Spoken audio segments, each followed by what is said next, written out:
l'a bien nommé l'allée des tornades. 1200 tornades sont déjà passées ici depuis le début de l'année. Alors Tornado Alley, c'est en plein centre des États-Unis, sur quelques centaines de kilomètres de large. C'est la rencontre de l'air chaud et de l'air froid qui donne ce résultat, des tornades aux conséquences incroyables. C'est ce que je vous propose de voir ce soir. D'ailleurs, on y est déjà. Je vais me mettre à l'abri pour commencer.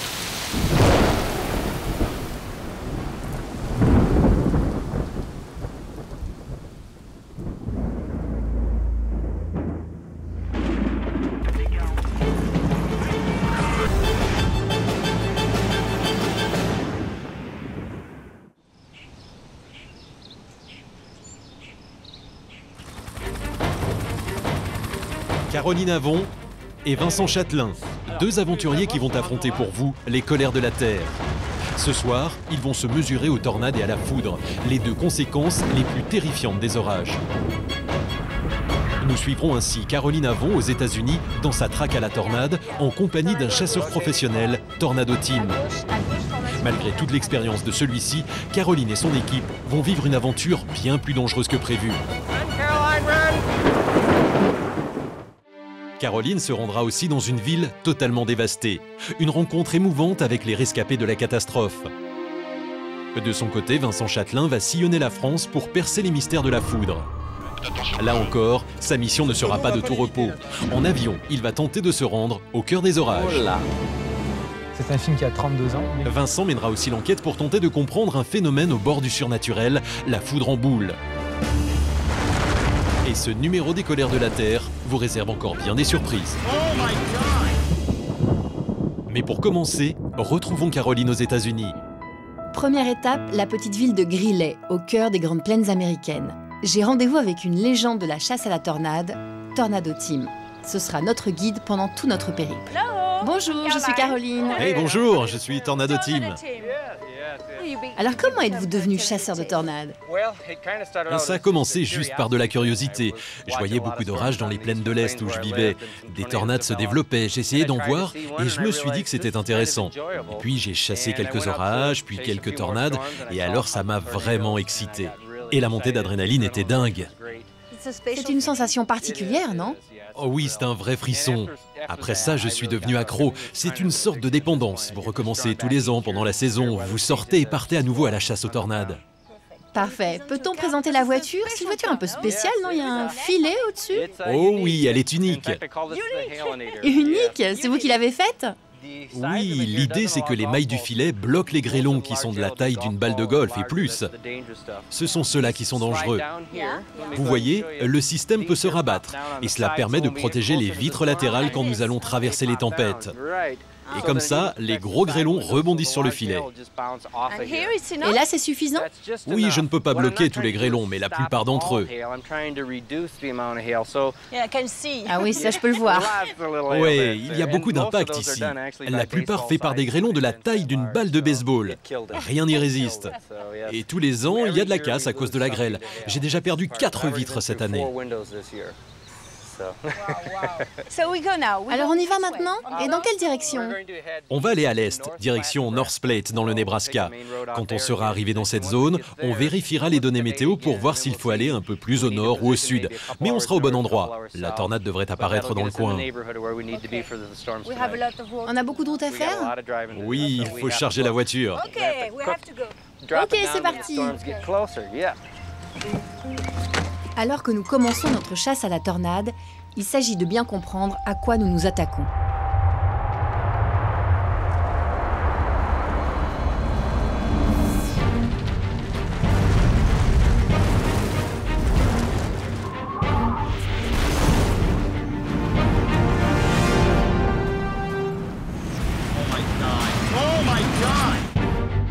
Les tornades naissent au cœur des orages.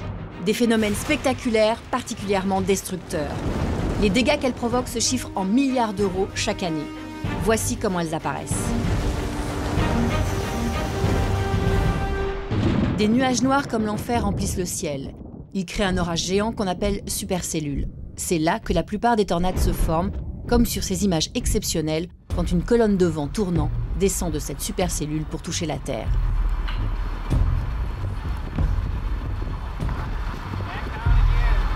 Cela ne fait qu'une trentaine d'années que les scientifiques commencent à percer les mystères de ces monstres de vent grâce aux nouvelles technologies satellites et radars, mais surtout grâce à eux, les chasseurs de tornades.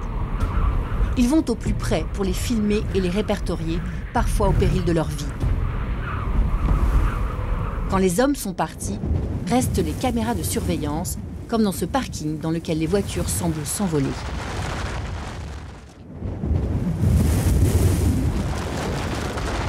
Ou encore dans cette banque, dont le hall de réception est littéralement soufflé par la tornade.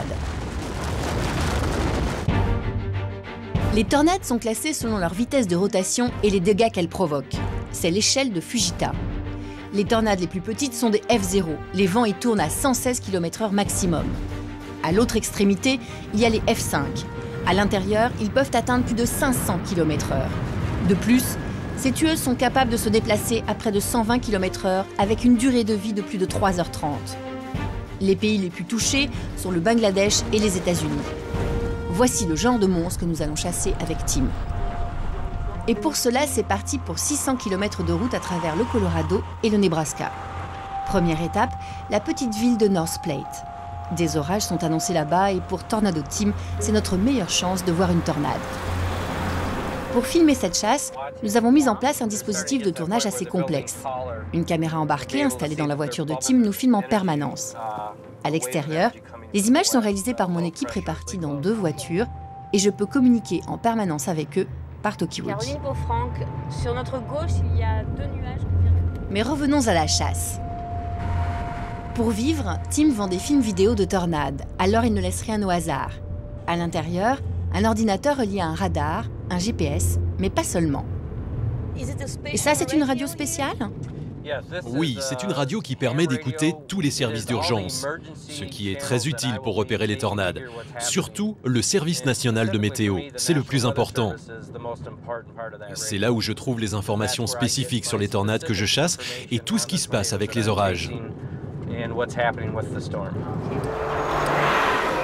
Dans le monde des chasseurs de tornades, la voiture de Tim est plutôt discrète comparée à ses véhicules.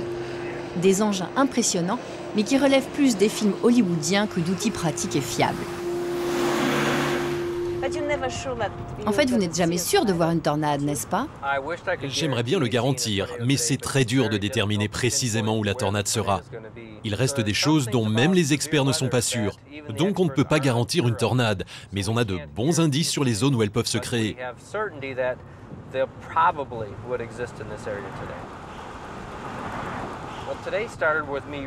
Ce matin, j'ai commencé la journée par lire les cartes pour voir comment la météo évolue. Il faut toujours étudier la météo du jour pour savoir dans quel sens les orages vont bouger. C'est ce que la plupart des gens dans leur voiture ignorent. Ils peuvent croire qu'ils fuient une tornade alors qu'ils sont en train de foncer dessus. Tim est très prudent car on ne badine pas avec les tornades. Voici 2 exemples qui montrent jusqu'où peut aller la puissance de ces phénomènes. Le 8 juin 1995 aurait pu être une journée comme les autres dans la petite ville de Pampa, sous le soleil du Texas. Pourtant, durant l'après-midi, le temps tourne à l'orage. À 16 h, une tornade apparaît et se dirige vers la banlieue industrielle, sous les yeux d'un témoin médusé, Randy Stubblefield, le shérif de la ville. Ce qu'il a vécu ce jour-là restera gravé dans sa mémoire à jamais. Je voyais des véhicules qui volaient dans les airs. C'était des camions qui pèsent jusqu'à 22 000 pounds à vide. Ils étaient aspirés dans la tornade. Ils tournaient encore et encore.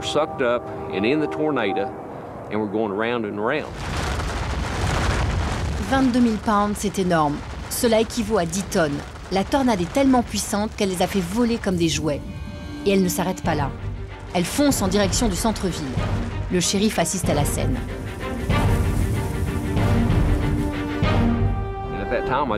À ce moment-là, je me suis senti complètement impuissant.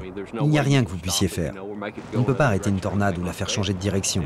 C'était horrible. Par miracle, personne ne sera tué par la catastrophe. Et malgré ce que laissent supposer ces images, la tornade de Pampa n'est pas la plus puissante connue à ce jour. Voici la pire qui ait jamais été filmée, celle qui s'est abattue sur l'Oklahoma le 3 mai 1999. La tornade qui est apparue dans la ville de Moore au sud d'Oklahoma City est l'une des plus dévastatrices qu'aient connues les États-Unis. Et le pire, c'est qu'elle n'est pas la seule. 66 tornades seront comptabilisées ce jour-là sur quelques centaines de kilomètres. C'est comme si chaque nuage de l'orage créait une tornade. Il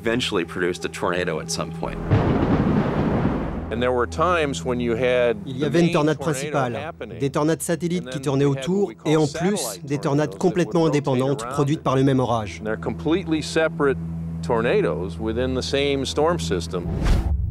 À 18h25, une tornade apparaît, tournant à une vitesse jamais mesurée jusqu'alors, 512 km/h. La F5 se dirige en direction d'Oklahoma City et fonce sur l'autoroute bloquée par un embouteillage. Comme on le voit ici, certains paniquent et quittent leur voiture pour s'abriter sous les ponts. 3 d'entre eux mourront, tués par les débris. Et les voitures abandonnées ne font qu'aggraver la situation. Shield Boulevard, à Oklahoma City, était devenu un immense parking. Les gens étaient bloqués. Ils ne pouvaient plus fuir par la route. Quand la tornade finit par se dissiper, 10 000 bâtiments, maisons ou bureaux ont été rasés. Les autorités ne peuvent que comptabiliser les victimes. Au total, ces monstres ont tué 88 personnes ce jour-là.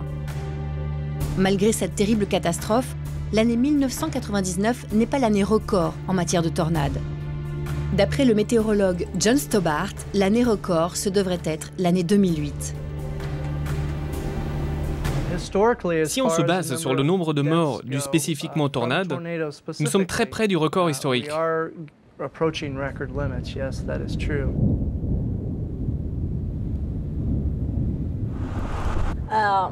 Dis-moi, Tim, si jamais je suis seule dans ma voiture, qu'est-ce que je dois faire exactement si je me retrouve face à une tornade ? Bien, déjà, ne fais pas comme nous, les chasseurs de tornades. Nous sommes des professionnels. La meilleure chose à faire, c'est de t'éloigner, de trouver un fossé profond, de te garer, de descendre de la voiture et de t'allonger dans le fossé. Ça te sauvera de la plupart des tornades. Et s'il n'y a pas de fossé, va dans la maison la plus proche, frappe et demande un abri. Et si tu peux aller dans la cave. La dernière place où tu souhaites être quand il y a une tornade, c'est dans ta voiture. J'ai de la chance d'être avec un professionnel comme Tim. Les tornades sont très dangereuses et contrairement à ce que l'on croit, la France n'est pas à l'abri de ces colères de la Terre. C'était il y a quelques mois dans la périphérie de Maubeuge. La région a été touchée par l'une des 5 tornades les plus puissantes qu'ait connue notre pays en un siècle.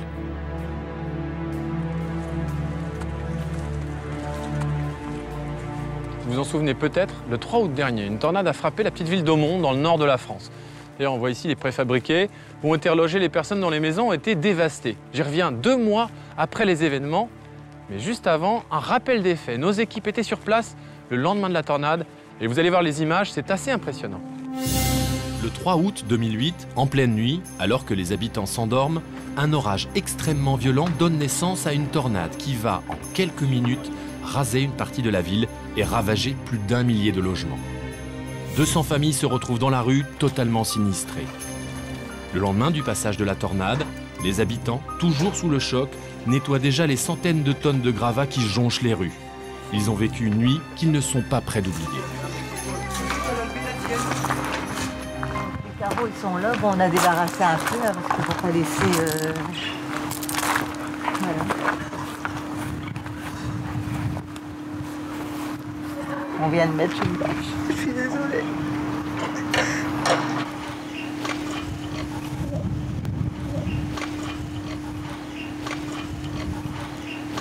Ça s'est passé vers, je sais pas, 11h moins 20, 11h moins le quart.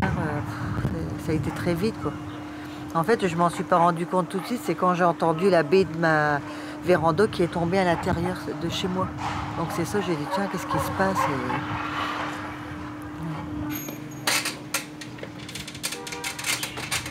C'est mon fils qui a entendu un sifflement strident, très strident.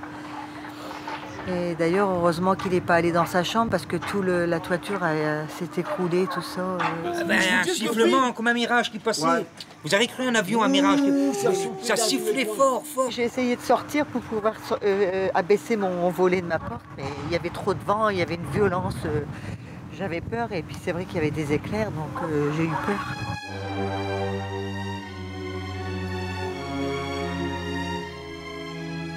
Cette maison a été la plus touchée par la tornade. Il n'en reste presque plus rien. 2 mois plus tard, j'y retourne pour rencontrer ses propriétaires, Sophie et Jean-Christophe. Ils se trouvaient à l'intérieur au moment du drame. Ce sont de vrais miraculés. Bonjour. Bonjour. Qu'est-ce qui vous est arrivé avec votre pied? C'est la tornade qui a fait ça? Oui, c'est la tornade. Qu'est-ce qui s'est passé? Où est-ce que vous étiez? Nous, on était sous les décombres dans la maison. Vous étiez sous les décombres dans la maison qui était totalement soufflée, c'est ça? Ouais. Qu'est-ce qui s'est passé quand vous étiez dans la maison? Ma femme s'est levée, elle a entendu comme un courant d'air, elle a été essayer de refermer cette fenêtre. D'accord. Et là, quand je suis arrivée devant la fenêtre, il faisait tout noir, je voyais rien, mais je voyais qu'il se passait quelque chose et la maison, un bruit sourd en fait, quelque chose de très loin. Comme un grondement. Voilà. Et puis la maison qui luttait, j'ai senti les murs, vraiment une pression qui est arrivée sur la maison, mais c'était quelque chose d'énorme. Et quand j'ai pris la poignée pour baisser le volet, la vitre a explosé. Et là, j'ai été propulsée, j'ai été projetée dans le couloir. Et là, je me suis sentie tomber et tout a commencé à me tomber dessus. C'est-à-dire que tout s'est effondré sur vous, c'est ça? Oui. En me levant, j'ai essayé de refermer une porte pour dire de limiter un grand courant d'air dans ma tête. Cette porte, en la fermant, elle m'a sauvé la vie parce que j'ai été projeté, elle m'a servi de bouclier. Et là, on résiste, on crie parce que je poussais des cris à me dire réveille-toi, c'est un cauchemar parce que ça arrive de se lever la nuit, se dit tiens, je dors encore. Et c'était le froid, le vent. Je tournais ma tête vers le ciel. Je savais même pas que j'avais perdu ma toiture. Et d'un seul coup, je voyais tous les murs s'arracher comme on peut arracher un beefsteak. Et avec le froid, le vent et le noir, et ça a été un vacarme qui a duré même pas 10 secondes, 7 secondes, je vais dire. Ouais. C'est violent. En fait, quand tout s'est arrêté, au bout de, je dis 10 secondes, mais même pas, je pense que ça a duré 5 secondes, ça a tellement été rapide. J'ai poussé tout ce qui était tombé sur moi. J'avais les jambes un peu coincées, j'ai su, en faisant l'anguille, entre guillemets, sortir des décombres. Et là, je me suis retrouvée sur la maison. La maison, elle était sur 1 mètre de hauteur. Et je me suis retrouvée debout sur la maison. Et là, à ce moment-là, des trompes d'eau se sont mises à tomber, mais alors infernal, quoi. J'ai jamais vu ça. À une force. Donc moi, je suis partie tout de suite en hurlant chez nos amis, en demandant de l'aide. Pendant ce temps-là, vous attendiez dans la maison, oui. Avec le pied coincé, vous deviez souffrir le martyre, non? Non, je ne sentais rien, j'avais aucune douleur. C'est même bizarre, aucune douleur. Pour moi, j'avais juste mon doigt de pied, mon gros doigt de pied qui était coincé. Je tirais. J'arrive pas. Donc ma femme est allée chercher des secours. Donc c'est là qu'on a regardé mon pied. C'était pas le gros doigt de pied n'avait rien, c'est vrai. C'était le reste qui était. Et là, ça a explosé, je vais dire. En fait, vous êtes gravement blessé. Ouais. Sur le moment, est-ce que vous pensez que c'est l'adrénaline, que vous étiez tellement paniqué en fait que vous sentiez pas la douleur? Peut-être, ouais, certainement ça. Ouais, je pense. On n'a pas. On n'a pas l'impression qu'on va mourir, c'est pas ça. On a quand même un instinct de survie, mais on pense pas mourir, justement. On pense pas à la mort. Alors qu'est-ce qu'on se dit dans ce cas-là? Faut que ça s'arrête. Faut que ça s'arrête, ouais. C'est ça. Si ça s'arrête, on est encore là. C'est bon. C'est ça surtout. Faut que ça s'arrête. Ouais. Votre maison, vous venez de le dire, elle était totalement soufflée. Oui. Vous allez revenir ici, vous allez reconstruire? Oui. Vous allez reconstruire pareil? Non. Pourquoi? Qu'est-ce que vous allez changer? Oublier, faut pas... Plus rien. Pour oublier vraiment, on a l'impression que si on rebâtit l'identique, on va revivre le jour où il y aura un orage, je vais traverser la pièce, je vais me dire la tornade elle revient et voilà. Donc vraiment tout changer pour ne plus du tout repenser à cette soirée-là, vraiment. Ouais. Je vous remercie.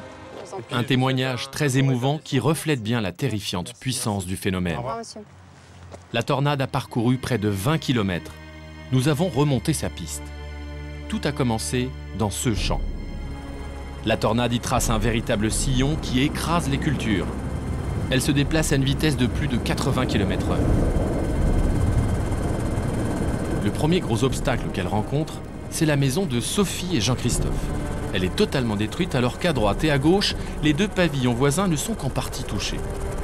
C'est à cet endroit, aujourd'hui totalement déblayé, que je retrouve un scientifique qui connaît très bien les tornades. Raymond Piccoli. Bonjour. Bonjour, Vincent Châtelain. Alors Raymond, vous êtes un des plus grands spécialistes français et même européens des orages.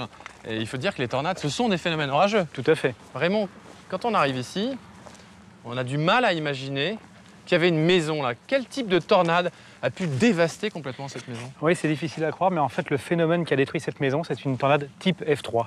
En fait, il y a une échelle de 0 à 5, celle-ci F3.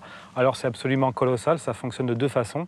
Déjà par des vents tourbillonnaires extrêmement violents, entre 250 et 330 km/h, et surtout par une colossale dépressurisation entre l'extérieur et l'intérieur du vortex. C'est-à-dire que si on ouvre la fenêtre, par exemple, la maison, elle explose? Ah ben là, la maison, elle a littéralement explosé, et en plus, il y a eu une projection de débris sur plusieurs centaines de mètres.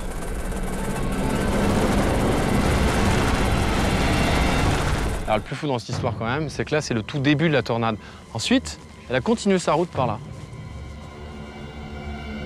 Le tourbillon continue à travers champs, direction cette forêt. Il va y prendre encore plus de force.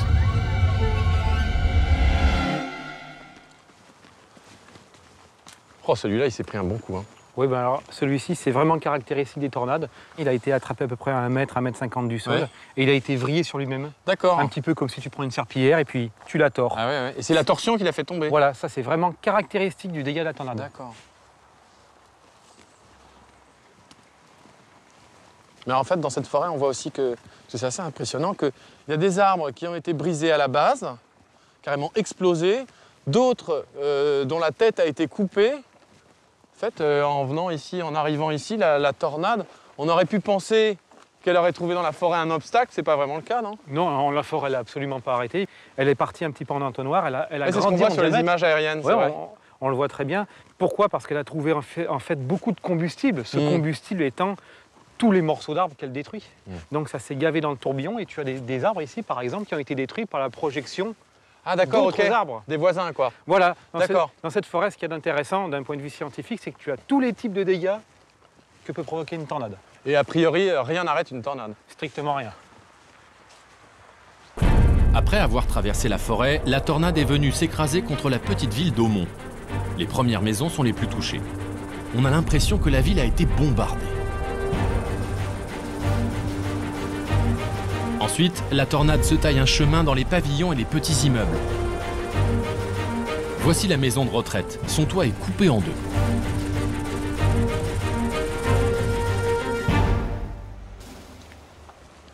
Raymond, tu sais pourquoi la maison de retraite elle a été cassée d'un côté et pas de l'autre?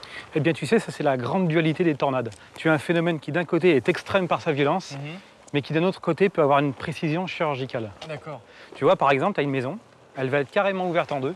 D'un côté, tu as encore les meubles en place avec les verres posés sur la table, et de l'autre côté, c'est rasé jusqu'aux fondations. Oui, c'est un petit peu le cas de celle-là, où on voit carrément le canapé au premier étage. Et quand on voit ça, on se dit quand même qu'on a de la chance en France de ne pas avoir tant de tornades que ça. Si je te dis que chaque année, il y a environ 200 tornades.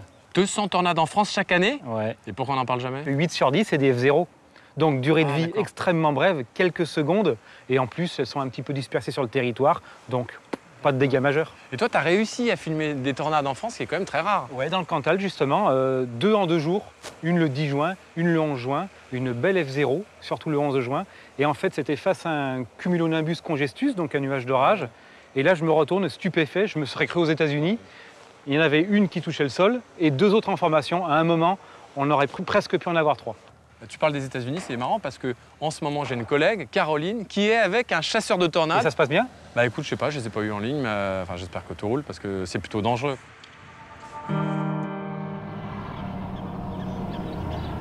Tim et moi poursuivons notre chasse à la tornade sur les routes américaines. Pour l'instant, rien à l'horizon. Le ciel est limpide.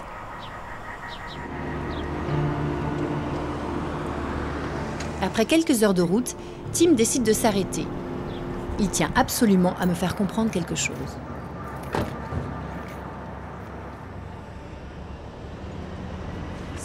Alors Tim, tu as quelque chose à me montrer? Oui, je veux que tu comprennes ce qu'on va faire demain et à quel point c'est sérieux. J'ai une vidéo qui montre des chasseurs qui ne savent pas les risques qu'ils prennent.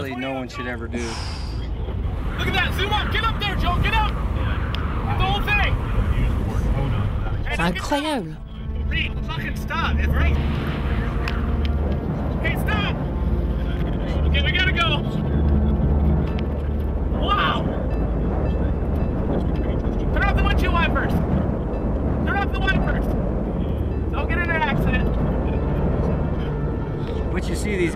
Tu vois, ces gars se sont mis en position afin que la tornade vienne vers eux. Ils reculent doucement pour laisser la tornade s'approcher d'eux. Ils font de la chasse à la tornade un vrai jeu. En fait, c'est comme si c'était la tornade qui les chassait. Dans cette situation, c'est très facile d'être tué. C'est extrêmement dangereux. Normalement, il faudrait s'enfuir pour trouver un abri ou au moins changer de direction. Ces gars sont fous. Même pire, ils sont stupides.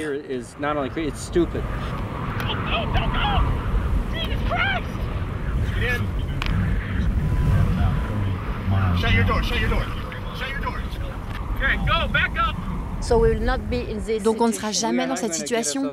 Non, si on se retrouve avec une tornade fonçant vers nous, on cherchera un abri. On ne joue pas à jusqu'où je peux m'approcher de la tornade avant qu'elle me frappe. C'est comme ça qu'on meurt. Et celle-ci, c'est une petite ou une grosse? On ne peut pas juger une tornade par la taille. Elle a l'air petite, mais elle est grosse en puissance. Celle-là, elle semble toute fine, mais ce peut être une F3 ou une F4. Si elle touche leur voiture, elle va les emporter dans les airs et les tuer. On ne jouera pas comme ça avec quelque tornade que ce soit. On va faire ça sérieusement, nos vies sont en danger. Quand une tornade est proche de vous, il faut absolument chercher un abri. Je te suis de toute façon. Je voulais être sûr que tu comprennes bien. C'est très sérieux. Quand on voit des chasseurs à la télé, ça a l'air facile comme un jeu. Mais ce n'est pas un jeu. C'est un travail de professionnel. On ne peut pas faire ce que ces gars font.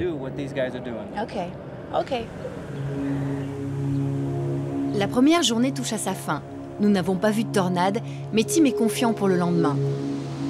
Pour le moment, il est l'heure de trouver un motel où passer la nuit.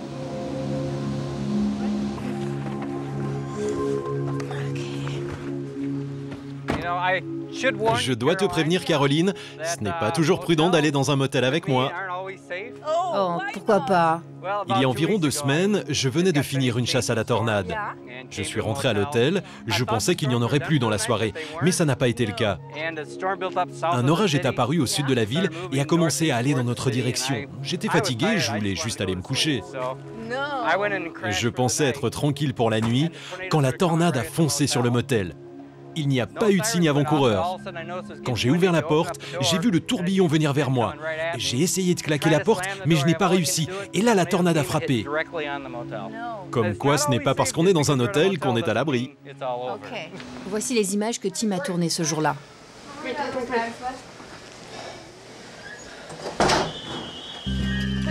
Vite, vite, dans la cave. Il y a quelqu'un d'autre dans l'hôtel? Tout le monde est là? Si Tim et les autres clients du motel s'en sont sortis indemnes, c'est parce qu'ils ont eu le réflexe de se réfugier dans la cave.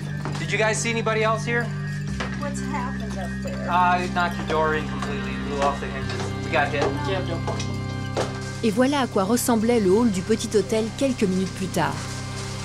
En un instant, le vent s'y est engouffré, soufflant tout sur son passage.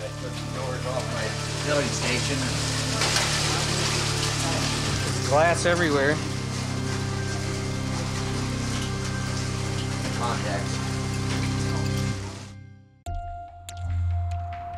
Après une bonne nuit de sommeil, nous reprenons la route.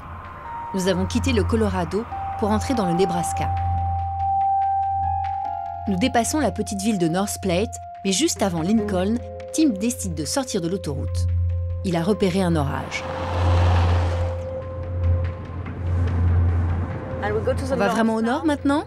Oui, et si on calcule bien, on sera dans l'orage au moment où il deviendra puissant, mais juste avant que la tornade se forme. On sera au bon endroit pour savoir comment l'orage bouge, et donc on pourra tourner autour en toute sécurité. Ça, c'est une bonne chasse. Une mauvaise chasse, c'est quand l'orage cache la tornade et qu'on rentre dedans pour la trouver. Ça, c'est dangereux, c'est pas bon. Central Sanders County. Central Sanders County, il est 17h15. Les radars de la météo nationale indiquent la création d'un orage susceptible d'entraîner des dommages importants. Nous nous rapprochons de l'orage et Tim cherche un endroit pour l'observer de loin. On va s'arrêter là, il paraît que l'endroit est bien. Grâce au talkie-walkie, je peux prévenir mon équipe de tournage de tous les changements de programme au fur et à mesure. Il semblerait qu'on se rapproche de quelque chose. Je sais pas encore de quoi, mais...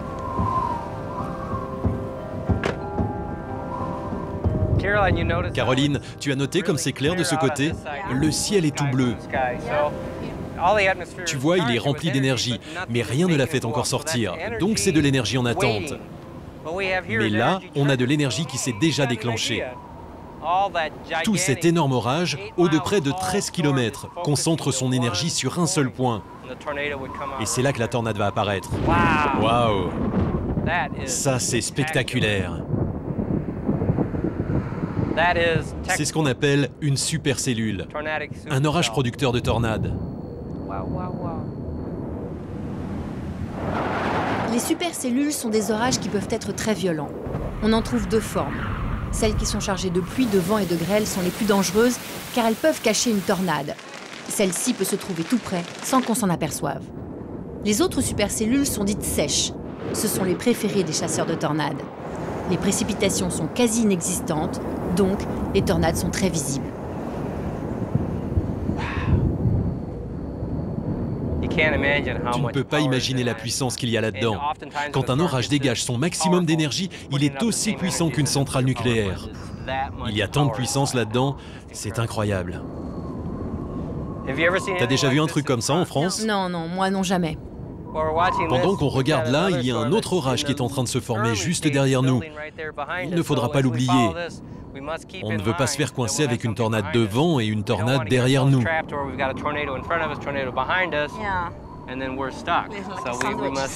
On doit faire très attention, c'est en train de devenir un orage très dangereux maintenant. J'espère que tout le monde fait gaffe dans le coin.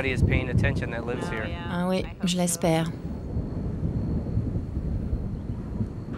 Qu'est-ce que tu penses? On peut quand même s'approcher? On peut aller plus près, mais il va falloir faire très attention. Quand on se rapproche, on fait attention, on est d'accord? On va prendre cette route et s'approcher un peu.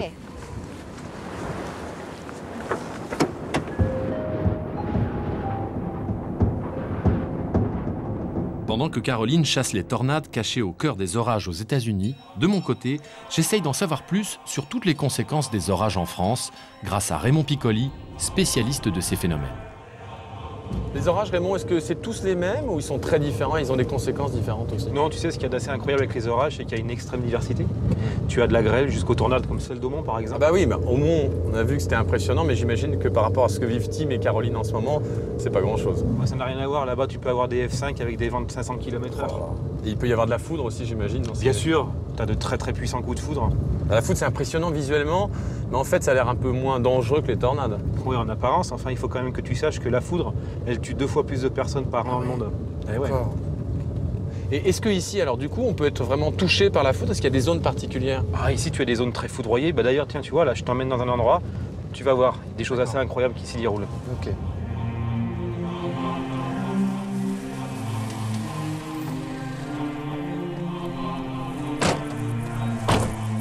Où est-ce qu'on est ici, Raymond? Bah, ici, on est en fait dans le Nord Cantal, on est sur le plateau du Cisalier. Ici, on a un endroit qu'on a appelé le triangle de la foudre. Le triangle de la foudre? Ouais. Bien mystérieux tout ça. Bah, tu vas voir. Tu vois le bâtiment là-bas, le bâtiment blanc? Eh bien, imagine, tu traces une droite jusqu'à la ferme.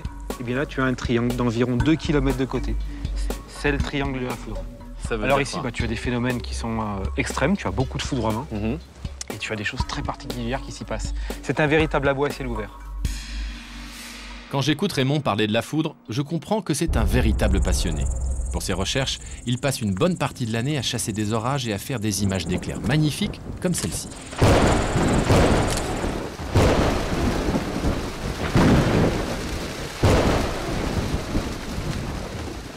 Avec la foudre, il y a énormément d'a priori. Par exemple, tu as dû souvent entendre, on te dit oh, la foudre, elle tombe jamais 2 fois au même endroit. Ce qui est totalement faux. Déjà, durant le même orage, elle peut tomber 2 fois au même endroit, mais en plus, quand elle se sent bien quelque part, elle y reste. Elle revient toujours taper à peu près dans les mêmes zones. D'accord. Donc ici, elle a ses habitudes. Et d'après toi, qu'est-ce qui peut attirer les éclairs? La foudre, elle ne frappe jamais comme ça, vraiment au hasard, en se disant tiens, je vais tomber là. C'est tout un processus. Tu as ton nuage d'orage, qui s'appelle le cumulonimbus. Et là, tu as carrément un tube invisible. On appelle ça un traceur. Arrivé à, allez, un demi-kilomètre du sol, il s'arrête, il fait une pause. Et il va chercher au sol ce qu'il va toucher. Ça peut être une maison, un arbre, un imprudent éventuellement qui se promène. À ce moment-là, tu as un autre traceur, toujours invisible, qui monte de l'objet qui va être touché et qui va rejoindre ce traceur descendant. c'est exactement, pour te l'imager, comme si tu prends 2 tuyaux, tu les raccordes et tu ouvres le robinet. Plusieurs dizaines de gigawatts d'énergie de foudre s'écoulent, 30 000 degrés, l'air est porté à blanc, c'est l'éclair. La brusque dilatation de l'air, c'est le tonnerre. D'accord. 30 000 degrés, j'imagine que ça doit faire des dégâts, et particulièrement ici, non, puisqu'il y a beaucoup d'éclairs. Ah ouais, bah ici, quand il y a de l'orage, ça chauffe. Hein. C'est pas l'endroit où il faut rester. Alors justement, tu vois la ferme là-bas. Ouais. Je vais t'y présenter quelqu'un. Ok. Viens. On y va à pied? Allez, on y va. Ça nous fait une balade, c'est pas loin.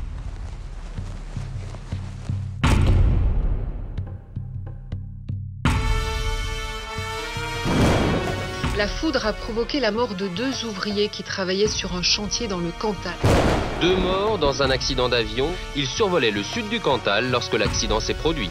L'appareil, touché par la foudre, aurait explosé en plein vol. Dans le Cantal, les orages et les éclairs qu'ils provoquent sont responsables de nombreux dégâts et de plusieurs décès. Dans cette région, une ferme est particulièrement touchée depuis des décennies. Dans un de ces champs, 2 ouvriers y ont même trouvé la mort. Depuis, Ernest Fauché, le propriétaire, a été confronté à un phénomène incroyable qui frise le surnaturel. De la foudre en forme de boule. En voici une des rares images. Ici, elle ne dure qu'une fraction de seconde sans bouger. Ce qu'a vu Ernest était bien plus impressionnant. La dernière fois, c'était dans son étable.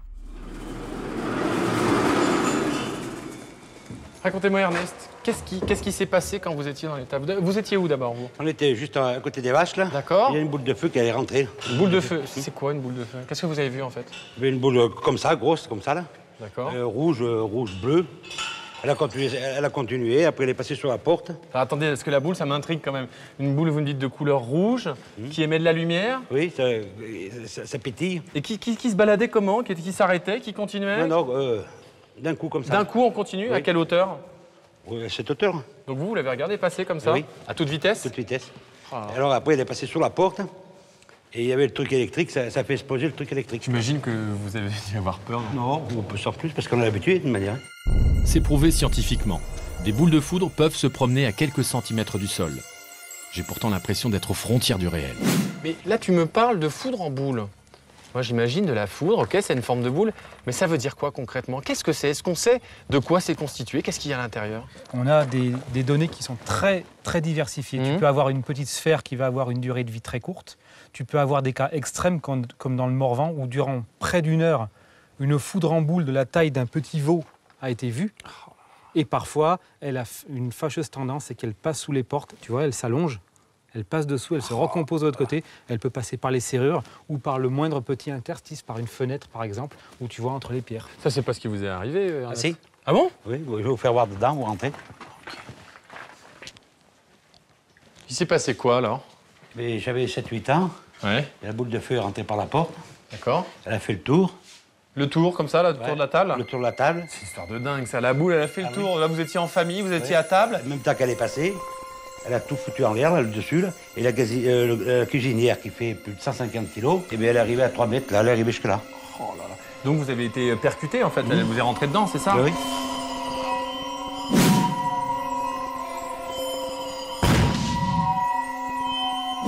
Elle est sortie par la fenêtre, alors que la fenêtre, elle était fermée. Ah oui, elle a fait fermée pour sortir? Eh bien, je sais pas, c'est genre comme un serpent. Alors, ça peut déplacer des objets, mais est-ce que vous, puisque vous avez souvent vécu la foudre, ici, vous avez l'habitude, vous avez déjà carrément même été déplacé par la foudre? Une fois, là, j'avais été déplacé sur 3 mètres. Ça m'a jeté sur 3 mètres, sans toucher les marches. Ça vous a comme ça, comme une catapulte, quoi? Oui. C'est complètement dingue, ça, comme histoire. Ernest, lui, il a carrément été projeté. Oui. Ça, c'est quelque chose qui arrive fréquemment. Est-ce que ça, c'est un cas extrême ou pas? Ça peut être pire? Ça peut être bien pire. Tu sais, il y a un cas, un des cas les plus extrêmes d'ailleurs, où un homme a été déplacé sur 47 mètres. 47? C'est-à-dire, ça fait quoi, un demi-terrain de football, quand même? Pratiquement. Et il n'a pas été blessé, hein. Il a été commotionné, mais il n'a pas eu de conséquences très dommageables. C'est incroyable quand même. Voilà, alors on ne l'explique pas vraiment. Bon, il y a une partie qui est due au souffle de l'impact. C'est tout à fait similaire à l'explosion d'une bombe. C'est ça, ouais, d'accord, ok. Mais il y a encore une partie un petit peu plus obscure, comme dans le cas par exemple des déplacements comme Ernest. Ouais. Peut-être que ce sont des forces magnétiques ou électromagnétiques, on n'en sait pas vraiment. Le mystère perdure alors. Beaucoup de mystères.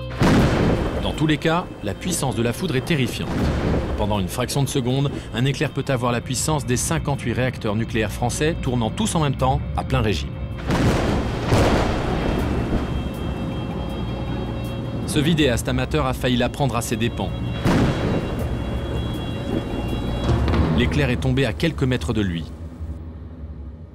L'homme est indemne, il a eu énormément de chance. Merci Ernest de nous avoir reçus. Alors que nous quittons Ernest, je reste fasciné par cette incroyable foudre en boule. Raymond, c'est quand même complètement dingue ces histoires de foudre en boule ici. Ben oui, tu sais, la foudre en boule, ça reste quand même le mystère numéro 1 lié aux orages. Et d'ailleurs, d'un point de vue culturel, si on peut dire, ça pourrait expliquer beaucoup de choses, ne serait-ce qu'en termes d'observation d'ovnis ou peut-être de phénomènes paranormaux. Voir des sphères comme ça lumineuses qui se promènent au niveau du sol ou qui flottent dans les airs. Ça peut ressembler à un ovni si les ovnis existent? Bien évidemment, ça peut ressembler à ces phénomènes. Alors de la foudre, il y en a partout, mais pourquoi dans cette zone précisément, il y a autant d'histoires liées à la foudre? Eh bien ici, tu vois, il se passe donc tous ces phénomènes très violents, mais ça pourrait être aussi bien dû à la nature du sol, ça pourrait être aux ascendances qui montent de cette vallée, ça pourrait être dû peut-être à un microclimat tout à fait local, ça pourrait être dû à la végétation. Ça, c'est autant de questions auxquelles on n'a pas de réponse. Et pour avoir ces certitudes, on a les moyens de trouver les réponses? Techniquement, c'est tout à fait réalisable. Il faudrait bien entendu faire des mesures, faire des analyses. Pourquoi pas faire des carottages dans le sol pour en connaître un petit peu mieux la nature. Donc on peut le faire? Techniquement, c'est tout à fait réalisable. Et on ne le fait pas, pourquoi? Eh bien, on ne le fait pas pour la simple et bonne raison que tout ça a un coût. Et que ici, si tu regardes bien ton environnement, tu as de l'herbe, tu as de la végétation, tu as des animaux. Et franchement, ça n'intéresse pas grand monde. Il n'y a pas d'intérêt commercial? Absolument, il n'y a pas de retombée ni industrielle ni économique. Moi, Raymond, merci. Mais de rien. Merci d'avoir appris autant de choses sur la foudre. Reviens quand tu veux. Merci. Au même moment, à 7500 km de là, aux États-Unis, nous venons d'entrer dans un énorme orage à la recherche des tornades. Les ennuis commencent. Waouh, c'est tout noir devant nous, mais absolument tout noir. Il va falloir qu'on fasse quelque chose parce que c'est en train de devenir très chargé en électricité. On coupe complètement. D'accord. L'orage est si puissant que nos micros fonctionnent de plus en plus mal.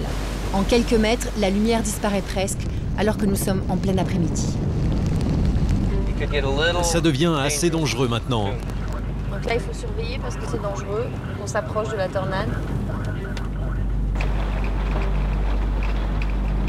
En fait, il a les yeux partout. Il regarde l'évolution de l'orage pour voir un petit peu où il doit diriger ses... Wow. C'est un orage très dangereux. Il peut engendrer plusieurs tornades. C'est qui va commencer à me faire peur, hein? Ah. On n'a plus de radio. On n'a plus de radio? Et c'est à cause de l'orage? Oh oui, c'est très possible que l'orage affecte les transmissions radio.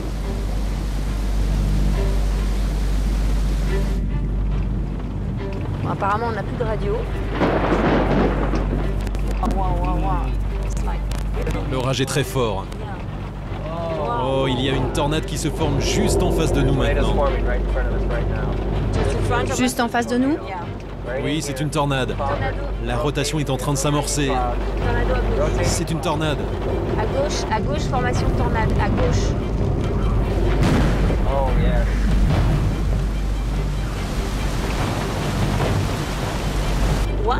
Une ou deux? Il y en a deux possibles. Ah, peut-être deux. Peut-être trois.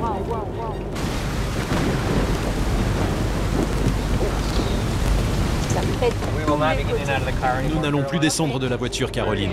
C'est très dangereux maintenant. Pas seulement à cause des tornades, mais aussi des éclairs. C'est très très dangereux. J'ai plus le droit de sortir de la voiture, je répète, je n'ai plus le droit de sortir de la voiture. Et nous, on peut sortir ou pas? Ils me demandent s'ils peuvent sortir de la voiture si on s'arrête. S'ils le font, leur vie est en danger. Si vous le faites, votre vie est en danger. Il y a une tornade qui essaye de se former juste en face de nous, tu vois? Les nuages vont jusqu'à toucher le sol. Juste en face de nous, on a une tornade juste en face de nous. Il y a une tornade qui essaye de se former juste là. C'est très dangereux, on est juste au-dessous du centre. Une tornade va se former au-dessus de nos têtes. Regardez au-dessus de vos têtes à gauche. Au-dessus de vos têtes, ça va se former au-dessus de vos têtes. Sur la gauche de la route. On fait un stop. Ouais.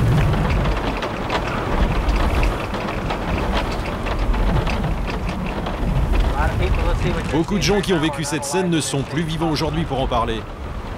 Dans un premier temps, je suis fascinée par cet incroyable spectacle.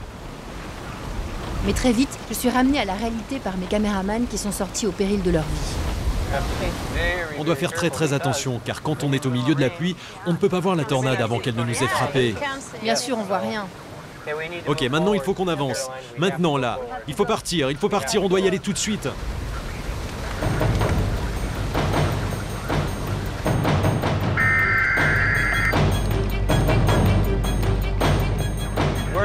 On est dans une tornade, maintenant, c'est très dangereux. On est dans la... Ne sortez pas de la voiture, ne sortez pas de la voiture, ne sortez pas de la voiture, on est dans la tornade. Arriverons-nous à en sortir indemnes? À ce moment-là, rien n'est moins sûr.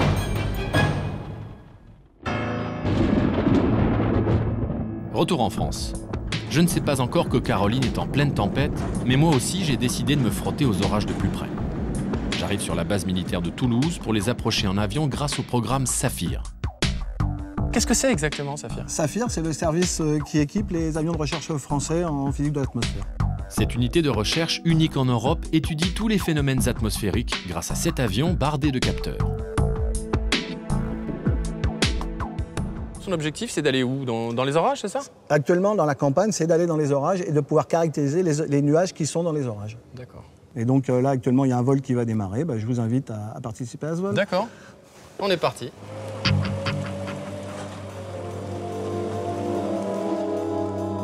Nous voici partis pour un vol à 6000 mètres d'altitude à la recherche des nuages les plus dangereux pour les avions, les nuages d'orage.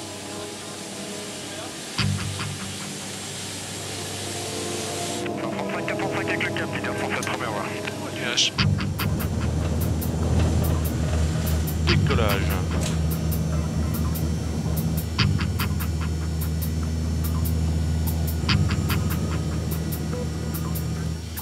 Le ciel est vide, donc là on monte vers des couches plus sèches. Hubert, le radar, c'est ce que voient les pilotes. C'est ce que voient les pilotes, oui. Et alors ça représente quoi, toutes ces couleurs qu'on voit autour de l'avion? Donc en fait c'est l'intensité de la cellule qu'on va rencontrer. De la cellule, vous voulez dire de l'orage, de la cellule orageuse. La cellule orageuse.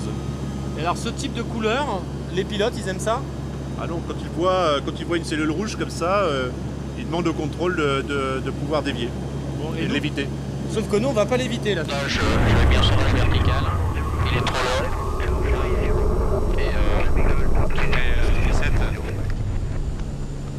Stéphane, qu'est-ce qu'on va faire exactement dans cet avion aujourd'hui?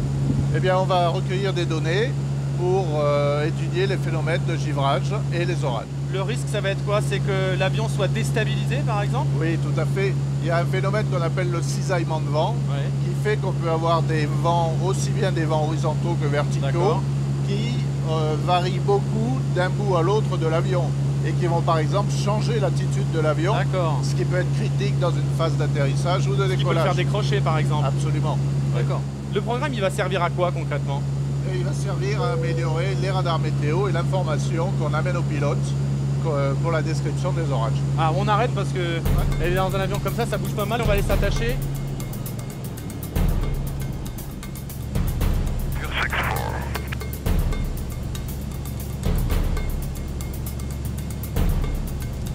Tu t'attaches parce qu'on risque de tabasser pas mal.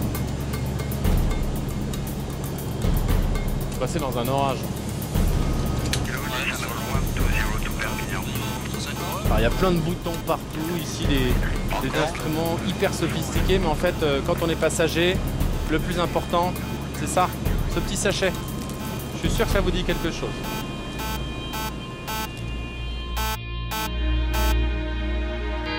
Attention quand même. Ouais, accroche-toi.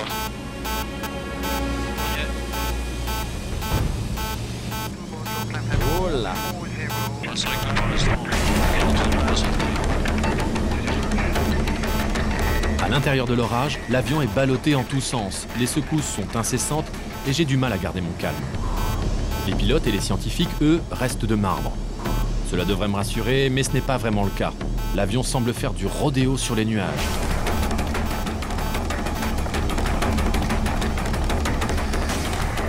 À tel point que mon équipe doit renoncer à filmer.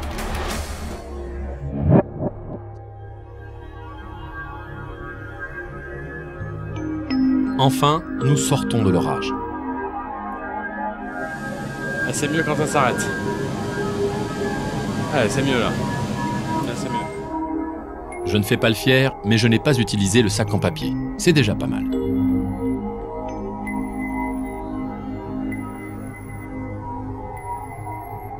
Bon, je vais rentrer dans le cockpit avec les pilotes en pleine concentration. Est-ce que vous avez déjà été foudroyé quand vous étiez aux commandes d'un avion? Oui, bien sûr, tout pilote a déjà été foudroyé un jour ou l'autre. C'est-à-dire concrètement, il y a un gros bruit, il y a vous voyez un flash blanc? C'est ça, on voit un flash blanc devant le pare-brise, un flash blanc-jaune. On entend un grand boom, c'est le bruit de la foudre sur la carlingue.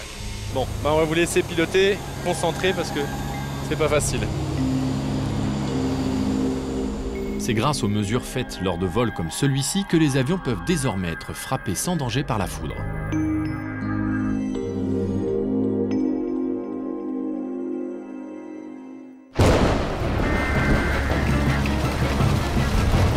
Aux États-Unis, notre course folle continue.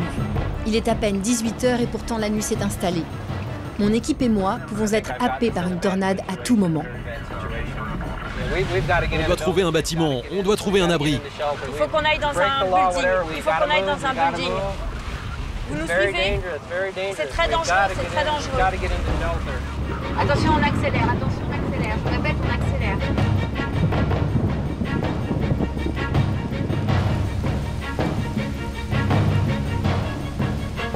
Oh my God. Oh! C'est très dangereux, on est en plein milieu. Vous nous suivez? On va rentrer à l'intérieur d'un bâtiment, c'est pas sécure. Ah, nous ne sommes plus en sécurité. Il faut qu'on rentre dans un bâtiment, ok? Go, go, go. On va aller dans cet hôtel pour trouver un abri. Tout le monde doit sortir de la voiture. Allez, dans l'hôtel. Tout le monde sort de la voiture, je répète. C'est pas un jeu, ce n'est pas un jeu. On sort de la voiture.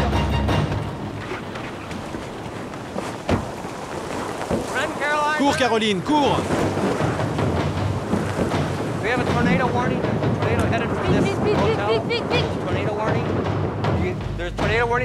Alerte à la tornade, une tornade va frapper cet hôtel. Il nous faut un abri maintenant.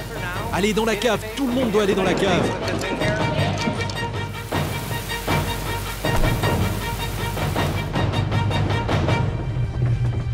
Thank you. Thank you. On est en sécurité ici? Oui, il ne reste plus qu'à attendre pour voir s'il restera quelque chose quand on remontera à la surface. T'es sûr? On ne sait pas, c'est pas un jeu tout ça, c'est réel.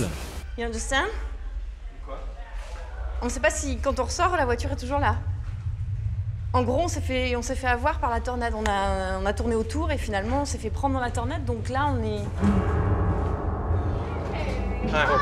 J'espère que je ne vais pas perdre ma voiture. J'espère, moi aussi. Au moins on est en vie, mais je veux ma voiture.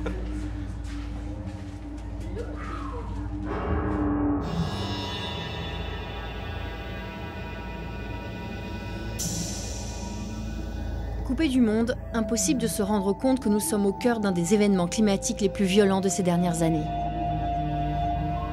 En ce moment, c'est tornade, tornade, tornade, tornade, tornade, tornade, tornade, tornade, tornade, tornade. Ce sont toutes des tornades qui sont dans le coin. C'est un événement très rare. C'est un jour historique. Heureusement que c'est rare. Cette année, nous avons pu observer ça 3 à 4 fois, donc c'est une très mauvaise année. Heureusement, on ne voit pas ça tous les ans. C'est ce qu'on appelle une ligne de tornade. Au final, ce sont 52 tornades qui ont été signalées ce jour-là. Et nous étions en pleine tourmente, coincés dans une cave, exactement comme Tim, 15 jours plus tôt. Mais je pense que Tim, il s'est vraiment fait surprendre par la tornade. Et il plaisantait pas, il avait vraiment peur pour sa voiture. Et il pense qu'en sortant de la cave, il n'est pas sûr de la retrouver, en clair. Donc c'est vrai que quand on est dedans, on voit que ça plaisante pas, quoi. C'est pas... Ça fait beaucoup de dégâts. Et on a failli faire partie de ces dégâts. Wow. Vous avez été beaucoup plus chanceux que vous ne pouvez l'imaginer. La situation était extrêmement dangereuse. On était en plein centre. Les tornades se sont formées juste à côté de nous. Si on n'avait pas trouvé un abri, on aurait eu de gros problèmes. On ne serait peut-être jamais rentré à la maison.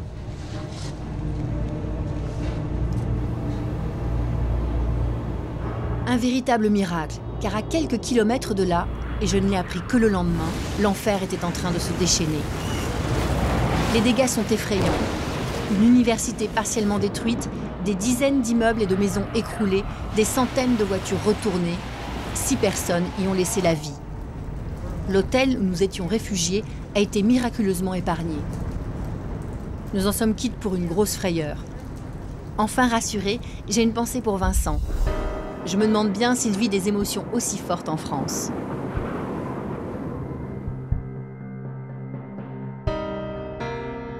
Continuant mon enquête sur les orages et leurs conséquences, je me rends dans les Pyrénées à la rencontre de 2 femmes qui ont vu la mort de près.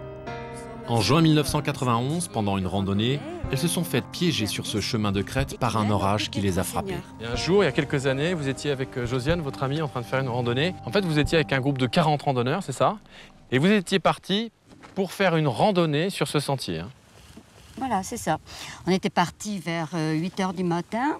Alors, nous sommes montés par l'étang d'Arbu. La météo? Eh bien, elle était pas mauvaise, sauf qu'il était prévu des orages en fin de journée. Donc il faisait encore beau, et ensuite, Josiane, qu'est-ce qui s'est passé? Là, tout d'un coup, l'orage est arrivé tout d'un coup, alors qu'il faisait une journée comme aujourd'hui, plein soleil et tout.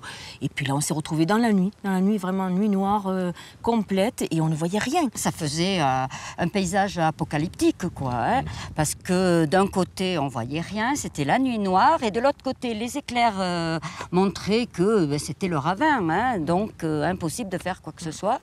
Et c'est le 3e éclair qui nous a foudroyés nettement. Bloqués par les sommets, les orages explosent très souvent en montagne. Ils y sont particulièrement violents.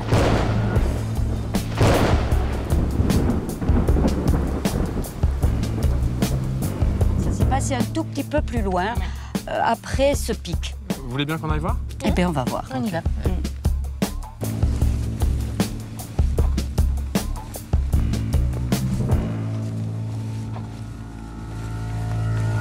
Alors Marie, c'est ici que ça s'est passé, c'est ça?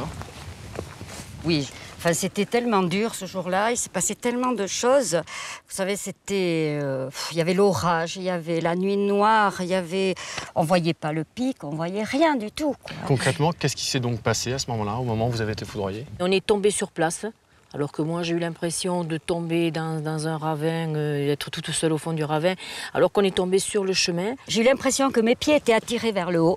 Et que moi, je tombais à plat ventre. Hein. Donc, c'est une déflagration, quoi. Moi, j'ai eu l'impression d'imploser, voilà, quoi, d'avoir... donc, je pensais que c'était la fin. Et là, j'ai eu l'impression de crier parce que je voulais vraiment pas que ce soit la fin, quoi. Est-ce que, au moment où vous avez été foudroyé, vous avez vu quelque chose de particulier? Est-ce qu'on parle parfois de flash blanc, de choses comme ça?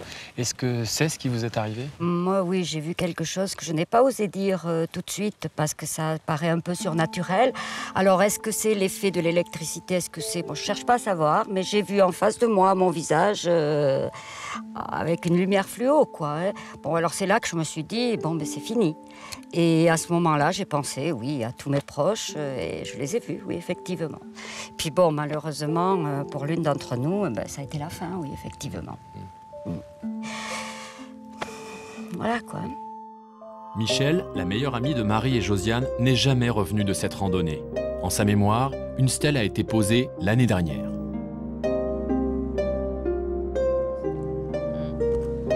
Michel, elle était derrière vous, c'est ça? Oui. On se dit, bon, c'est Michel qui a tout pris parce que c'était la plus grande. Donc je pense que c'est elle qui a fait paratonnerre. Elle se trouvait un peu plus haut que nous, donc la foudre est tombée à cet endroit-là. Et d'après ce qu'on nous a dit, comme on n'était pas très loin, on a pris la foudre qui court sur le sol. Et comme à ce moment-là, nous étions en train de marcher, le fait d'avoir les pieds éloignés a fait que c'est rentré par un pied, sorti par l'autre. On aurait été à l'arrêt, et bien on n'aurait rien eu. Elle a quand même pris la foudre qui est rentrée par le cou et sortie par son pied. Donc c'est le cœur qui a pris au passage, quoi. Hein. randonneur et une pensée pour Michel, foudroyé dans sa passion de la montagne.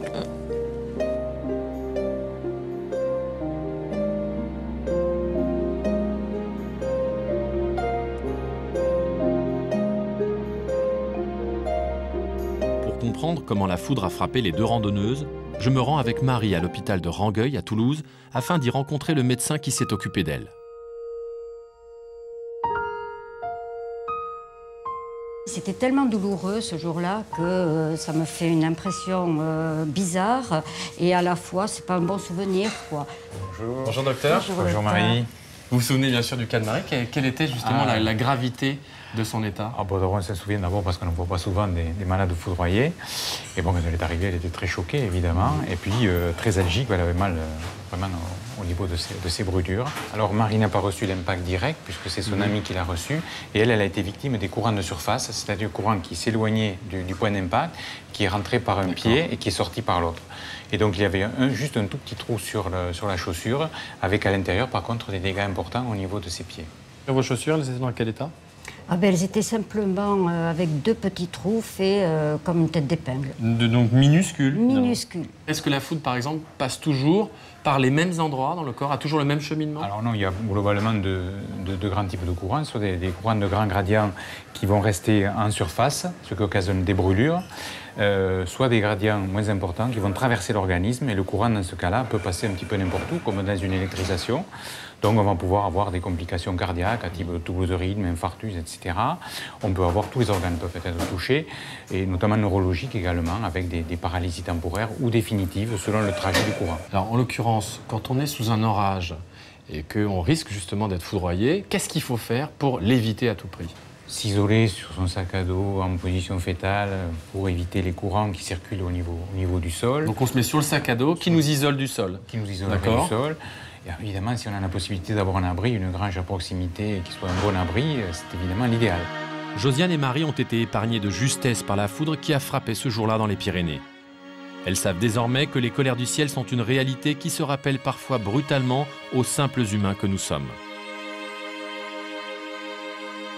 Après avoir constaté les effets de la foudre sur les hommes, je m'intéresse maintenant à ses effets sur la nature. Pour cela, nous avons envoyé une de nos équipes au Canada, plus précisément à Thunder Bay, dans la province de l'Ontario.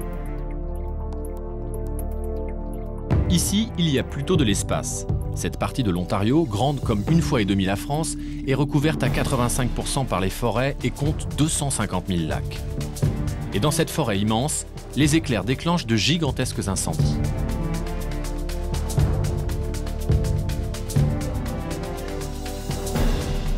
L'été, les orages peuvent être extrêmement violents à cause de la présence des lacs. L'humidité est constante et rend l'atmosphère très lourde. Entre juin et septembre, il y a entre 500 000 et 1 million d'impacts de foudre rien que dans l'Ontario. Chaque éclair peut entraîner une catastrophe. La raison pour laquelle la forêt canadienne est si inflammable est qu'elle est restée totalement sauvage. La plupart des arbres qui la composent sont des conifères qui s'enflamment en un clin d'œil. C'est pour les protéger qu'a été créée une patrouille aérienne de pompiers spécialisés dans les feux de foudre. Steve Poluzzo est l'un d'entre eux. Il nous montre aujourd'hui pourquoi la forêt boréale est si sensible aux éclairs. Voici une forêt boréale typique. Regardez ceci. Il suffit de quelques heures sans humidité pour que ça devienne très sec et donc très inflammable. Ça transporte le feu sur la surface très rapidement et les sapins, enfin leurs pommes de pin, agissent comme de l'essence. Elles sont très explosives. Et vous pouvez voir également que les branches s'étirent jusqu'au sol. Alors la mousse transporte le feu jusqu'aux branches les plus basses et le tout s'enflamme très rapidement. C'est à cause des caractéristiques de cette forêt que la foudre est si dangereuse. Quand les éclairs frappent le sol, ils s'enfoncent d'une quinzaine de centimètres et provoquent une combustion très lente.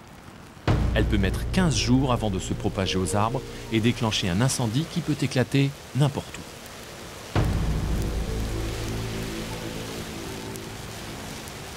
C'est pour cette raison que Steve multiplie les missions de reconnaissance.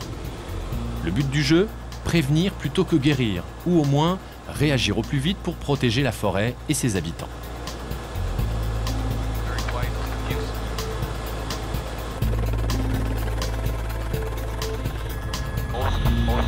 La majorité de la zone que nous contrôlons et que l'on voit ici possède des biens, que ce soit des maisons ou des forêts qui sont exploitées.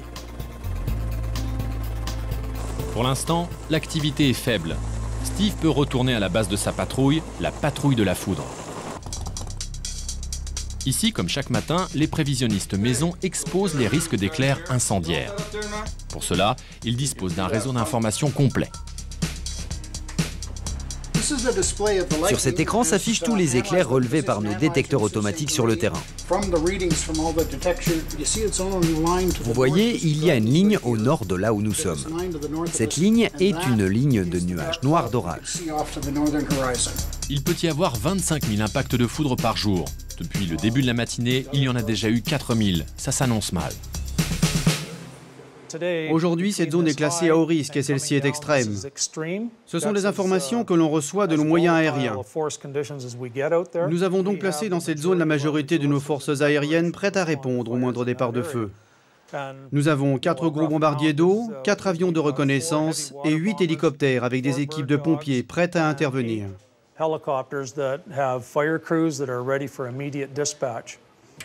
Detection 10, Thunder Bay Fire, go ahead. Tout à coup, la base est prévenue d'un début d'incendie. Je vous confirme un feu à l'emplacement 3, 2, 5, 4, 3. Vous avez reçu? I'm ready, go ahead. C'est juste ici, au nord de ce lac. Un avion de reconnaissance vient de repérer un départ de feu. L'intervention est immédiatement déclenchée. Moins d'1 minute plus tard, le premier Canadair décolle déjà.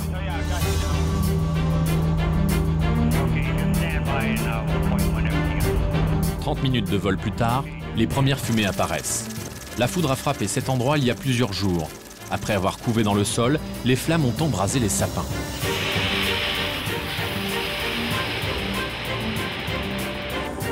La technique pour éteindre un feu de foudre est un art parfaitement maîtrisé par la patrouille, comme nous l'explique le commandant Vince Shepard.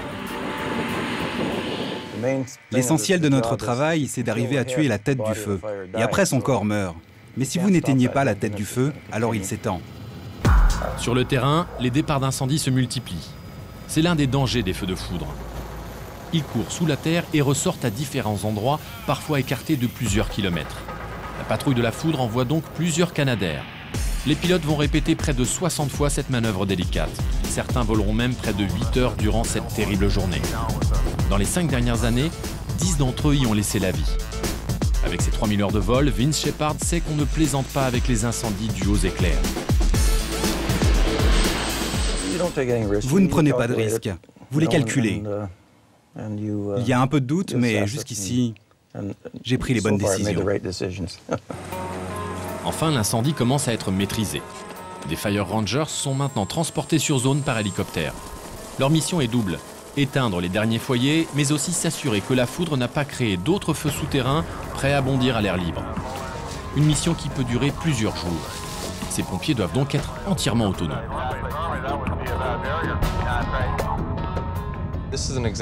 Voici un exemple de ce que peut prendre une équipe de pompiers qui se rend sur un feu par hélicoptère. Toutes nos équipes doivent être prêtes à y rester pendant 19 jours consécutifs. Ils vivent juste au bord du feu. Ils ne rentrent pas le soir. On les envoie là-bas avec leurs tentes et leurs accessoires de cuisine. Les Rangers envoyés sur le terrain mettront 4 jours à éteindre cet incendie et à s'assurer qu'aucun autre feu de foudre ne couve sous la terre. Au Canada, pas moins de 10 000 feux comme celui-ci se déclenchent chaque année, brûlant 2,5 millions d'hectares de forêt, l'équivalent de 3 fois la Corse. La plupart de ces incendies sont dus à la foudre et ce sont les plus imprévisibles et les plus ravageurs. C'est pour cela que le Canada est devenu l'un des pays les mieux préparés au combat contre ces colères du ciel.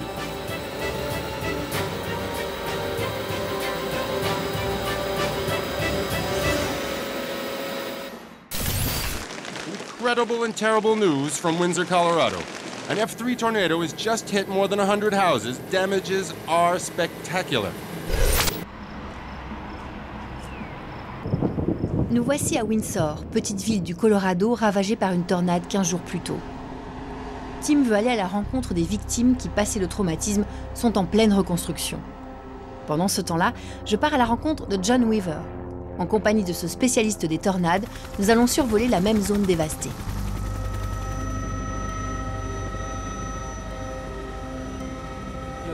Vous voyez tous ces carrés bleus? Ce sont des bâches qui protègent les maisons, car elles n'ont pas encore de toit. Ah, c'est incroyable. Les maisons, elles sont littéralement décapitées. Quand le vent entre dans la maison, il pousse le toit. Et quand celui-ci est parti, si la tornade est assez puissante, les murs s'écroulent parce qu'ils ne sont plus tenus par le toit. Et tout ça se produit le temps d'un battement de paupières. Et si le vent est encore plus fort comme ici, c'est toute la maison qui s'envole. De l'intérieur, la tornade pousse la maison vers le haut et l'aspire de l'extérieur. Le bâtiment s'envole alors comme un fétu de paille. Tim doit être juste en dessous de nous en fait. Je crois pas que je peux le voir de là, je peux pas le repérer sa voiture rouge. En parcourant la ville de Windsor, Tim repère une maison qui semble bien mal en point, même si ses habitants ont commencé à la reconstruire. Hey, bonjour, je suis Tornado Tim. Bonjour. J'essaye de comprendre comment tous ces dégâts ont été provoqués. Expliquez-moi ce qui est arrivé à votre maison. Bien sûr. Vos dommages sont vraiment incroyables. Vous étiez à l'intérieur quand c'est arrivé? On était dedans avec mon fils. On venait de finir notre soupe quand l'électricité s'est coupée et que la grêle s'est mise à tomber. Et vous aviez entendu l'alerte à la tornade? Non. Vous n'aviez pas entendu la radio? Les photos prises le lendemain du drame sont édifiantes. Le grand arbre qui était dans le jardin a écrasé le 2e étage. Quant au toit, il a été en partie arraché. Nous nous sommes mis à la fenêtre pour regarder. Les grêlons s'écrasaient sur la terrasse. Tout à coup, mes 2 chaises de jardin se sont envolées tout droit. J'ai dit, il faut y aller. J'ai pris mon fils, on s'est précipité en bas des escaliers dans la cave. Puis toutes les vitres ont explosé. Mes chiens nous ont rejoints en courant. Voici à quoi ressemble l'intérieur d'une maison prise dans une tornade. Tout est détruit. Maggie et son fils s'en sont sortis de justesse. Mon fils avait très peur. Il a 6 ans. Il pleurait? Non, il n'arrêtait pas de répéter « J'ai très peur, maman !» Je lui ai dit « Non, t'inquiète pas, nous sommes en sécurité. » Riley, Sissi, venez ici. Je vous présente Tornado Tim. Voici ma fille, Sissi. Sissi, ravi de te rencontrer. Et voici Riley. De quoi tu te rappelles? Maman a vu 2 chaises s'envoler. Ensuite, elle m'a dit « Ok, faut y aller ». Je lui ai répondu « J'ai peur, je veux aller dans ma chambre ». Alors, elle m'a pris et m'a amenée dans la cave. Ensuite, elle a essayé de remonter et je lui ai dit « Non, maman, c'est dangereux ». Il allait monter dans sa chambre quand l'arbre l'a écrasé. Tu voulais vraiment aller dans ta chambre sous le toit? Il faut toujours aller dans la cave quand une tornade attaque. Toujours. Maman, je peux avoir une chambre dans la cave? Ouais, peut-être une autre fois. Malgré l'ampleur de la catastrophe, les parents ne sont pas découragés, comme le confirme le mari de Maggie. Hey, I'm Tornado Tim. Tim Barnhill. Nice to meet you. Et bonjour. Tous les deux, vous semblez très bien réagir. Moi, je serais complètement dépassé. Comment peut-on surmonter ça? C'est trop... Oui, c'est vrai que ça a été très dur. Quand nous sommes revenus le samedi matin pour découvrir tous ces débris, un véritable champ de ruines, c'est sûr que c'était très bouleversant.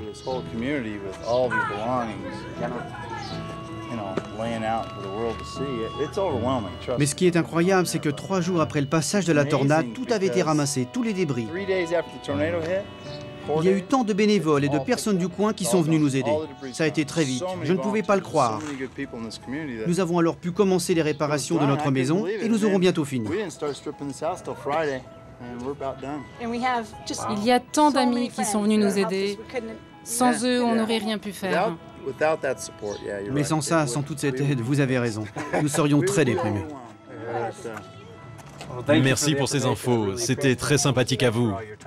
Avant même l'intervention des pouvoirs publics, tous les habitants de la région sont venus prêter main forte ou ont aidé financièrement les victimes. Une solidarité exemplaire. Hail the size of tennis balls rained down, destroying everything in their path. First estimates put damages at over $200 million for this city, which hasn't been hit in over 50 years.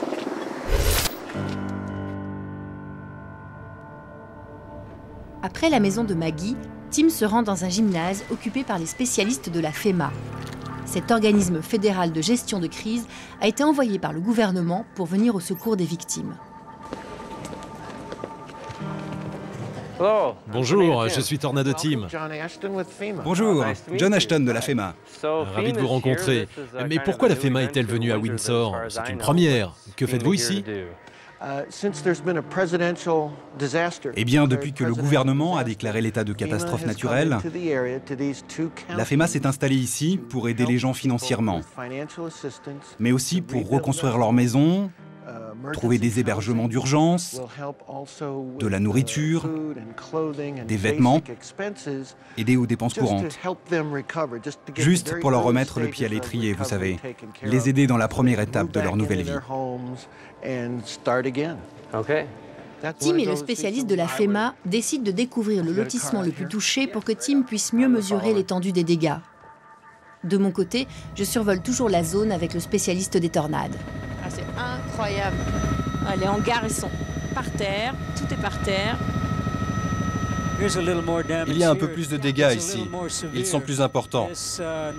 Quand je vois l'état de ces bâtiments, on peut supposer qu'il s'agit d'une tornade de force F3. Une F3, ce sont des différences de pression énormes entre l'intérieur et l'extérieur de la tornade. Comme si on passait de 0 à 2000 mètres d'altitude en une fraction de seconde. Aucun des bâtiments n'y résiste. Ici, c'est l'endroit qui a été le plus touché, d'ici jusqu'au centre-ville. En tout, il y a eu 853 maisons qui ont été endommagées. 78 ont des gros dommages et 30 ont été détruites. Détruite, ça veut dire irréparable.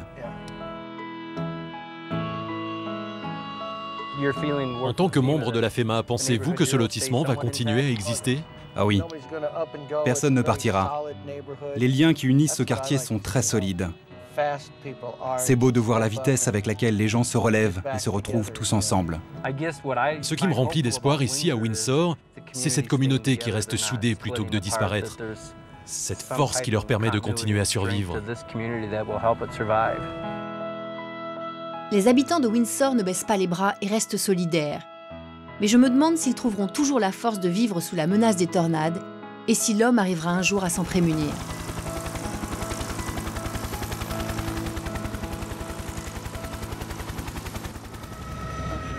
Y a-t-il de plus en plus de tornades chaque année? Quand on regarde seulement les chiffres, on a l'impression qu'il y a une explosion depuis les années 70. Mais ce n'est pas le cas, je n'y crois pas. Je crois surtout qu'on est plus au courant. Ça s'est encore accru depuis les années 90, car les médias ont commencé à se faire concurrence sur le sujet, en envoyant de plus en plus de caméras et d'hélicos dans la Tornado Alley. Les chasseurs de tornades sont apparus. La chasse à la tornade est devenue une espèce de sport. Pensez-vous qu'un jour on pourra prévoir les tornades? On peut déjà les prévoir, et ce jusqu'à 20 minutes à l'avance. Le problème, c'est que la plupart des gens ne réagissent pas aux alertes. C'est purement psychologique.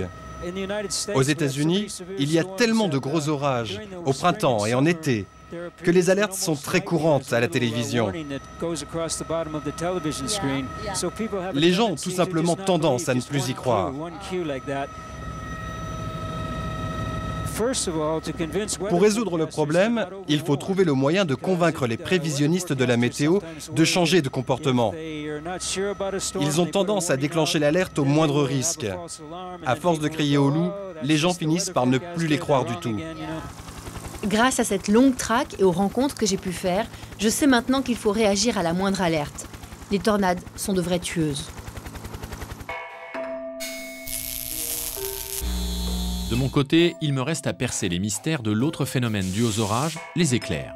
C'est pour cette raison que je me rends dans un laboratoire très spécial.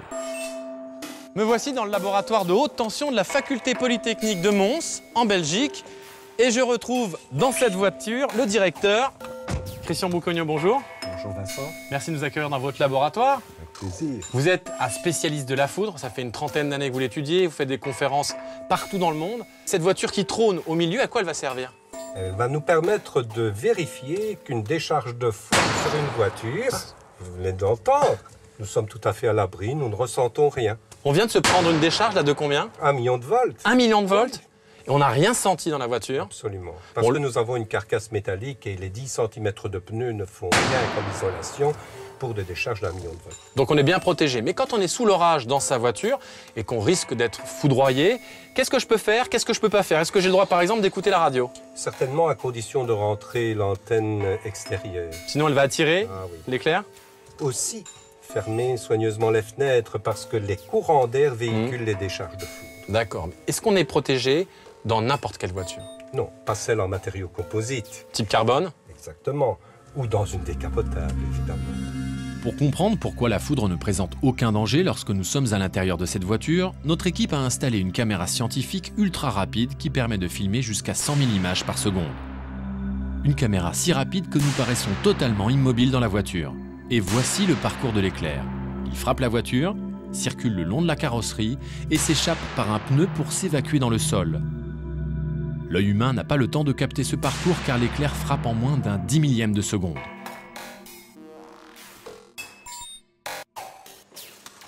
Là, on peut découvrir enfin ce laboratoire, une vue d'ensemble, qui est d'ailleurs un laboratoire unique en Europe, je crois. C'est un des plus grands d'Europe, oui. Qu'est-ce qu'on peut y reproduire ici, concrètement? Des décharges de foudre grâce à un générateur qui nous permet d'atteindre 2 400 000 volts. Et nous pouvons donc tester beaucoup de matériel électrique. Nous pouvons également faire des recherches dans le domaine des décharges électriques dans les gaz. Puisque la température de la planète augmente année après année, est-ce que ça veut dire qu'il va y avoir de plus en plus de foudre? C'est lié? Nos premières observations prouvent qu'un degré de température supplémentaire nous donne 10% de coups de foudre en plus. 10%, donc il devrait y en avoir beaucoup plus dans les années à venir. Certainement. Et au fait, Christian, l'idée, enfin le rêve de pouvoir récupérer l'énergie des éclairs, où est-ce qu'on en est? Eh bien, malgré les 100 coups de foudre qu'il y a en permanence sur la planète, avec une grande puissance, cela contribue très peu à l'énergie. Ainsi, pour un pays comme la France, si on récupérait toute l'énergie de la foudre, on ne subviendrait qu'à un 10 millième de nos besoins en énergie électrique. Ah oui, donc du coup, cette énergie, elle reste dans la nature, on ne peut pas la récupérer. Bon, vu qu'ici, on est protégé dans la voiture, on va se faire un petit coup de foudre? Pourquoi pas? Allez, je suis. Moi, je commence à y prendre goût, hein. Je sais pas vous, mais... Allez, il n'y a plus qu'à attendre.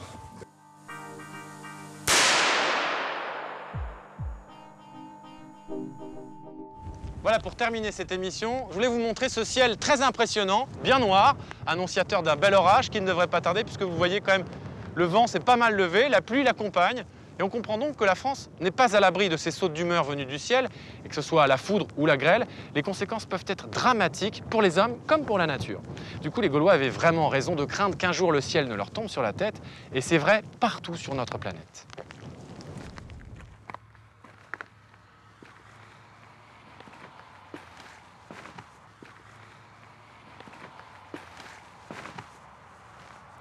Quand on voit des maisons comme celle-ci, littéralement balayées comme un vulgaire château de cartes, on comprend bien que face aux tornades, de toute façon, on est impuissant.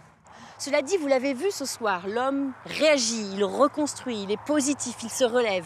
Et malgré tout, j'ai envie de conclure de la sorte, face aux colères du ciel, il faut rester humble. Bonsoir.